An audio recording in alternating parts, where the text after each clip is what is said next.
ஓம் தத்புருஷாய வித்மகே வக்ரதுண்டாய தீமகி தன்னோ தந்தி பரசோதியாத். குரு பிரம்மா, குரு விஷ்ணு, குரு தேவோ மகேஸ்வராய. அனைவருக்கும் கோடான கோடி நமஸ்காரங்களை தெரிவித்துக் கொள்கிறேன். மார்கழி மாத பலன்கள். மார்கழி என்றால் தட்சிணாயன காலத்தின் இறுதி மாதம். பாவகாலங்கள் தீய சக்திகள், தீமைகள் அழியக்கூடிய ஒரு அற்புதமான இறுதி மாதம் தட்சிணாயன காலம். உலகத்தில் அதிகமாக பாவங்கள் செய்பவர்களுடைய ஆட்சி நடக்கின்ற ஒரு தட்சிணாயன காலத்தில், இந்த தட்சிணாயன காலம் என்பது கொடூரமான உலகத்தை, மிகப்பெரிய கொடூரமான ஒரு தீய சக்திகள் கொண்ட தீயவர்கள் உலகை ஆட்டி வைத்துக் கொண்டிருக்கின்ற இந்த காலத்தில் அவர்களை எல்லாம் இந்த தட்சிணாயன காலத்தில் தண்டனை கொடுத்தது, தண்டனை பெறப்பட்டது, தண்டனை கொடுத்தது. நன்மைகள், பாவங்கள் அழிந்து நன்மைகள் பறக்கக்கூடிய ஒரு மாதம் மார்கழி மாதம். உதாரணத்திற்கு அதே போல இந்த மகாபாரத யுத்தம் என்பது இந்த மார்கழி மாதம் தான் ஏற்பட்டது. திரௌபதிக்கு, அதாவது துச்சாதனன் இந்த திரௌபதிக்கு ஏற்படுத்திய மிகப்பெரிய கொடுமை. அப்படிப்பட்ட பாவ செயல்கள் செய்தவர்கள் எல்லாம் அழியக்கூடிய மாதம் மகாபாரத யுத்தம் முடிவடைந்த மார்கழி மாதம்.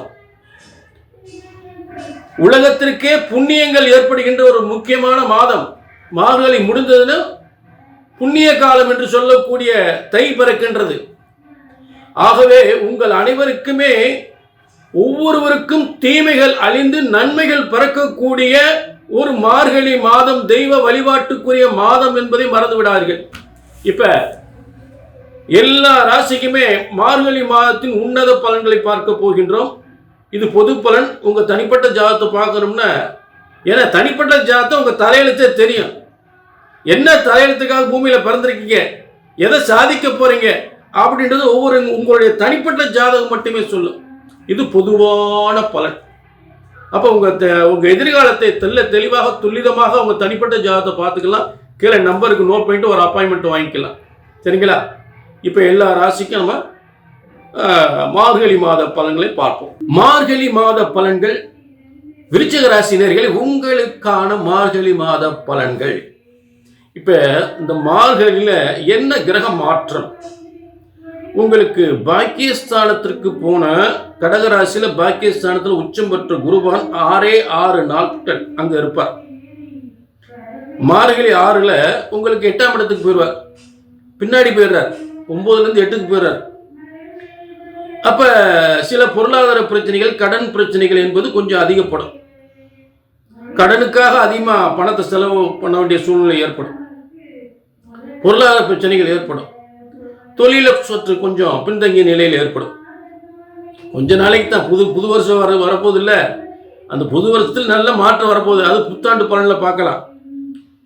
சரிங்களா? அடுத்து இந்த பிரச்சனையெல்லாம் அதிகமா இருக்குமா பார்த்தா அந்த மாதிரிலாம் கிடையாது. ஏன்னா உங்களுக்கு விருச்சிக ராசிக்கு 2ஆம் இடத்துல தனஸ்தானத்துல ஏற்கனவே சூரியன், செவ்வாய், இந்த 2 கிரகங்கள் உங்க இடத்துல, உங்க தனஸ்தானத்துல இருக்கு.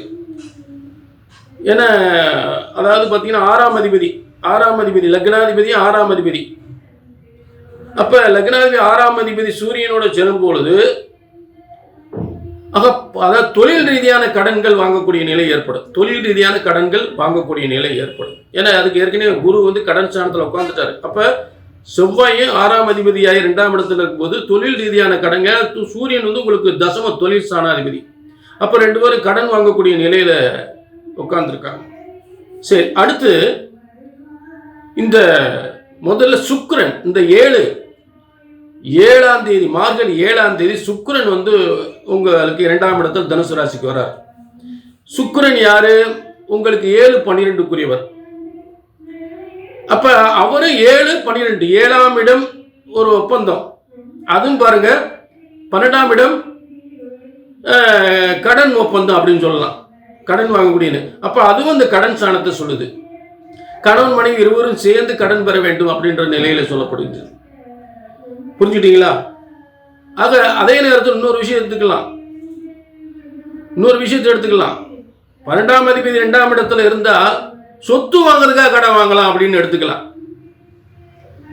ஏன்னா குரு பார்வையில் இருக்கு. பிள்ளைகளுக்காக சொத்து வாங்குறது, உங்களுடைய சொத்துக்கள், அதாவது நீங்க உங்களுடைய முயற்சி, பிள்ளைகளுக்கு சொத்து வாங்குறது, இப்படி இந்த பலன் நடக்கும்.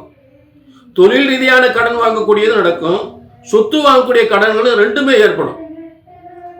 இது எப்ப நடக்குது? இப்ப அதுக்கான டாக்குமெண்ட் எல்லாமே தயாராக தையில முடிஞ்சிடும். புத்தாண்டு பலன்ல இது சிறப்பாக பார்க்கலாம். புத்தாண்டு பலன்கள்ல இது சிறப்பாக பார்க்கலாம். புரிஞ்சுட்டீங்களா? ஆக இந்த புதன் சுக்கிரன் தனுசு ராசியில் இணைந்து மேலும் சூரியன் செவ்வாயோடு, ஆக சூரியன் செவ்வாய் புதன் சுக்கிரன் இந்த 4 கிரகங்களுமே உங்களுக்கு தனஸ்தானத்தில் இருப்பதினால், அதாவது கடன்பட்டு தொழில் செய்யக்கூடிய முன்னேற்றமும், அதே நேரத்தில் உத்தியோகம், வேலை உத்தியோகத்தில் இடமாற்றம் ஏற்பட்டு முன்னேற்றம் ஏற்பதற்கு வாய்ப்புகள். ஏன்னா குருவின் பார்வையில் ஆக வருமான முன்னேற்றத்திற்கு எந்தவித பாதிப்பும் ஏற்படாது. வர்ற வருமானம் சிலருக்கு கடனில் போகும், சிலருக்கு சொத்துல கடன், இப்படித்தான் ஏற்படும். புரிஞ்சுட்டீங்களா? சிலருக்கு சொத்துல கடன், பூமியில கடன், வீடு வாசல் வாங்குறதுல கடன், சிலருக்கு தொழில் ரீதியான கடன். இந்த ரெண்டுமே கண்டிப்பாக விருச்சிக ராசிக்கு ஏற்படும். கணவன் மணி இருவருக்குமே தொழில் ரீதியான கடன்கள் கண்டிப்பாக உண்டு. புரிஞ்சுட்டீங்களா? ஆக இடமாற்றம், கணவன் மனைவி சில பேர் இடமாற்றத்தினால் பிரிஞ்சிருக்கக்கூடிய சூழ்நிலை ஏற்படும். இதுதான் மார்கழி மாதத்தில் இந்த கிரகங்கள் 4 கிரகங்கள் குருவின் பார்வையில் இருக்கக்கூடிய ஒரு அடிப்படையில் நல்ல யோகங்கள் ஏற்பட போகின்றது. சில பாதிப்புகள் இருக்கு, சில நல்ல யோகங்கள் இருக்கு. ஆக விருச்சிக ராசி நேயர்களே, இது பொதுவான பலன். ஏன்னா இந்த மார்கழி 17 புத்தாண்டு வர பிறக்க போகுது. இந்த புத்தாண்டு பலன்களை விரிவாக பார்க்கலாம், தெளிவாக பார்க்கலாம். புத்தாண்டு பலன்களில் உங்களுக்கு ரொம்ப சிறப்பாக தெளிவாக நல்ல ஒரு விரிவான பலன்களை நீங்கள் பார்க்கலாம். சரிங்களா? இப்போ இதுதான் மார்கழி மாதத்தினுடைய கிரக மாற்றங்கள். உங்களுடைய தனிப்பட்ட ஜாதகம் மட்டும்தான் நீங்கள் என்ன சாதிக்க போகிறீங்க, என்ன செய்ய போகிறீங்க, உங்கள் தலையெழுத்து என்ன, இந்த 2026 என்னதான் உங்களுக்கு நடக்க போகுது அப்படின்றத உங்கள் தனிப்பட்ட ஜாதகம் மட்டுமே சொல்லும். அதுதான் உங்கள் வெற்றி தோல்வியை அடையக்கூடிய நிலை ஏற்படும்.